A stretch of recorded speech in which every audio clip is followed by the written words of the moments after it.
ടാറ്റ മോട്ടോഴ്സിൻ്റെ ഇൻട്രാ സെഗ്മെൻറ്റിലെ മൂന്നാമനാണ് ടാറ്റ ഇൻട്രാ V30 എന്ന് പറയുന്ന മോഡൽ. ഇപ്പോൾ നമ്മൾ കഴിഞ്ഞ ചില വീഡിയോകളിൽ യോധയുടെ അതുപോലെ തന്നെ ഇൻട്രാ V50 ഒക്കെ മൈലേജ് ടെസ്റ്റ് നടത്തിയിട്ടുണ്ടായിരുന്നു. അതേ പാറ്റേൺ ഉപയോഗിച്ച് നമ്മൾ ഇൻട്രാ V30 മൈലേജ് എത്രയുണ്ട് എന്ന് പരിശോധിക്കാൻ പോവുകയാണ്. അപ്പോൾ നമ്മളിപ്പോൾ ഉള്ളത് ഒരു ഫ്യൂൽ സ്റ്റേഷനിലാണ്. ഇവിടെ നമ്മൾ ഫുൾ ടാങ്ക് അടിക്കും, എന്നിട്ട് നമ്മൾ കുറച്ച് ദൂരം ഓടിക്കും, അത് കഴിഞ്ഞിട്ട് വീണ്ടും ഫുൾ ടാങ്ക് ചെയ്യും, എന്നിട്ട് തമ്മിലുള്ള ഒരു കാൽക്കുലേഷൻ നമ്മൾ ഫൈൻഡ് ചെയ്യുക എന്നുള്ളതാണ് ഉദ്ദേശിക്കുന്നത്. അപ്പോൾ നമുക്ക് ആദ്യം ഫുൾ ടാങ്ക് അടിക്കാം, കഴിഞ്ഞിട്ട് റോട്ടിലേക്ക് ഇറങ്ങാം.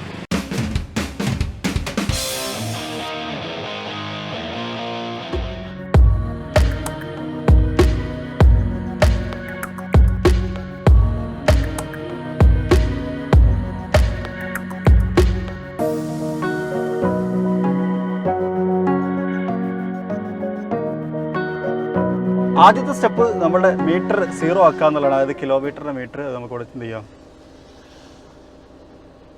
ട്രിപ്പ് മീറ്റർ ട്രിപ്പ് ചെയ്യാനെ ഞാൻ 0 ആക്കിയിട്ടുണ്ട്. ഇനി എത്ര ദൂരം മുന്നോട്ട് പോകും എന്നുള്ളത് നമുക്ക് നോക്കാം. അപ്പോൾ നമ്മൾ യാത്ര തുടർന്നുകൊണ്ടിരിക്കുകയാണ്. ആ സമയത്ത് നമുക്ക് യൂസ് ചെയ്തുകൊണ്ടിരിക്കുന്ന വാഹനത്തെക്കുറിച്ച് കൂടി സംസാരിക്കാം എന്നുള്ളതാണ്. നമ്മളിപ്പോൾ ഉപയോഗിച്ചുകൊണ്ടിരിക്കുന്ന ഇൻട്രാ V30 എന്ന് പറയുന്ന മോഡൽ 1300 കിലോഗ്രാം ടോയിങ് കപ്പാസിറ്റി ഉള്ള ഒരു വാഹനമാണ്. പക്ഷേ ഇപ്പം നമ്മൾ ടെസ്റ്റ് ചെയ്യുന്നത് ലോഡ് ഇല്ലാതെ കേട്ടോ. അതായത് നമ്മൾ ഇതിനകത്ത് വെയിറ്റ് ഒന്നും കയറ്റിയിട്ടില്ല. അപ്പം നമുക്ക് കിട്ടുന്ന മൈലേജ് ലോഡ് ഇല്ലാതെ ആയിരിക്കും എന്നുള്ളതാണ്. സ്റ്റിയറിംഗ് വീലിനെ കുറിച്ച് പറയുന്ന സമയത്ത് വളരെ ലൈറ്റർ ആയിട്ടുള്ള ഒരു സ്റ്റിയറിംഗ് വീലാണ്. പിന്നെ അതുപോലെ ഡിജിറ്റൽ ഇൻസ്ട്രുമെൻറ്റ് ക്ലസ്റ്റർ ഉണ്ട്, AC സെറ്റപ്പും കാര്യങ്ങളൊക്കെ കൊടുത്തിട്ടുണ്ട്. പിന്നെ നല്ല വിസിബിലിറ്റിയാണ്, നല്ല എയറി ആയിട്ടുള്ള ക്യാബിനാണ്. ഞാൻ ഇരുന്നിട്ട് പോലും എനിക്ക് വലിയ ബുദ്ധിമുട്ടോ കാര്യങ്ങളോ ഒന്നും തന്നെ ഇല്ല എന്നുള്ളതാണ്. അപ്പോൾ അതും കൂടി ഇതിൻ്റെ കൂടെ ശ്രദ്ധിക്കേണ്ട ഒരു കാര്യമാണ്. പിന്നെ ലീഫ് സസ്പെൻഷനാണ് ഈ വാഹനത്തിനകത്ത് വരുന്നത്. അതുകൊണ്ട് തന്നെ നമുക്കറിയാം വെയിറ്റ് ഇല്ലാത്ത സമയത്ത് അത് കുറച്ചൊരു ചെറിയ ചാട്ടം നമുക്ക് ഫീൽ ചെയ്യും. പക്ഷേ വെയിറ്റിലേക്ക് വന്ന സമയത്ത് വേറൊരു ക്യാരക്ടറുമായിരുന്നു. അത് നമ്മൾ മുമ്പ് പല ഇൻട്രാ വാഹനങ്ങളും പരിചയപ്പെട്ട സമയത്ത് പറഞ്ഞിട്ടുണ്ടായിരുന്നു എന്നുള്ളതാണ്. പിന്നെ ഇപ്പോൾ നമ്മൾ ക്രൂസ് ചെയ്തുകൊണ്ടിരിക്കുന്ന അത്യാവശ്യം നല്ലൊരു ഹൈവേയിലാട്ടോ. അതുകൊണ്ട് തന്നെ വലിയ ബുദ്ധിമുട്ടോ കാര്യങ്ങളോ ഒന്നും തന്നെ ഇല്ല. അപ്പോൾ നമ്മൾ കാൽക്കുലേറ്റ് ചെയ്ത മൈലേജ് ഹൈവേ മൈലേജ് ആണെന്നും കൂടി ഓർത്ത് വെക്കണം. പിന്നെ എൻ്റെ ഡ്രൈവും അതുപോലെ തന്നെ കാര്യങ്ങളൊക്കെ ചെറിയ ചെറിയ വ്യത്യാസങ്ങൾ കൊണ്ടുവരികയും ചെയ്യും എന്നുള്ളതാണ്. ഡ്രൈവിനെ കുറിച്ച് പറയുന്ന സമയത്ത് ഒരു കാര്യം കൂടി പറയണം. ഇത്രയും വലിയൊരു വാഹനം നമുക്ക് വളരെ സിമ്പിളായിട്ട് മാനേജ് ചെയ്യാൻ പറ്റുന്നുണ്ട് എന്നതാണ്. വലിയ ബുദ്ധിമുട്ടുകളൊന്നും തന്നെ ഇല്ല.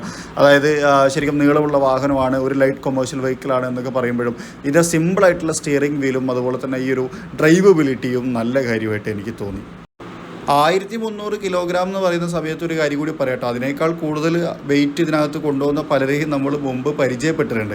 അപ്പോൾ അതും കൂടി ഇതിൻ്റെ കൂടെ ചേർത്ത് പറയേണ്ടതാണ്. അതിൽ കൂടുതൽ ടോയിങ് കപ്പാസിറ്റി ശരിക്കും ഇതിനുണ്ട് എന്നുള്ളതാണ്. അത്രയും പവർഫുള്ളാണ്, നല്ലതാണ്. മറ്റൊരു കാര്യം എന്താ വെച്ച് കഴിഞ്ഞാൽ ടാറ്റ മോട്ടോഴ്സിൻ്റെ എല്ലാ വാഹനങ്ങളും RDE നോംസിലേക്ക്, അതായത് BS6 ഫേസ് 2 അപ്ഗ്രേഡ് ചെയ്തിട്ടുണ്ട്. ഇപ്പം നമ്മൾ ഡ്രൈവ് ചെയ്തുകൊണ്ടിരിക്കുന്ന വാഹനം ആ തരത്തിൽ അപ്ഗ്രേഡ് ചെയ്തിട്ടുള്ളതാണ്. അതും കൂടി നമ്മുടെ ഓർമ്മയിലുണ്ടായിരിക്കണം.